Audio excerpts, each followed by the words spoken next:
What if I told you laziness doesn't actually exist? Hear me out. I know we've all been there where we're feeling unmotivated, uninspired. We just don't want to keep on going. But what if I told you there are ways to keep motivated? My name is Vergia Davidson. I'm a mental health consultant. I help managers to keep top performers happy at work. Let's talk about it.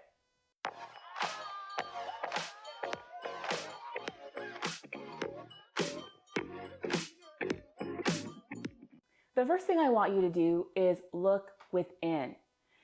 It's so important not to just judge yourself to say, oh, I'm just lazy. What is the why behind why you don't want to do it? Is it a fear? Is it perfection? Is it that you just don't want to fail? Take note of this because this could be helpful to combat those negative thoughts. The second tip is experiment and track. If we look at things that we want to do as opportunities, when we write them down, we can brainstorm solutions on how to deal with it. I recently did a video on 3 goal-setting laws, and it helps us to really define our goals in a smart way.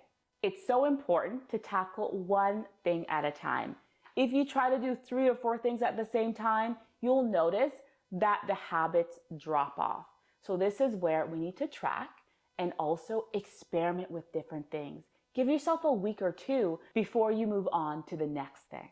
The third tip is reflect and adapt. It's one thing to just continue to track, write things down. And I know I've seen people, I've been a victim myself, where we get so caught up in the learning and the research that we forget to pause, reflect, and adjust our behaviors. Remember, motivation isn't just a feeling, it's action. The more we do, the more motivation increases. The less we do, we teach ourselves that we can't do it.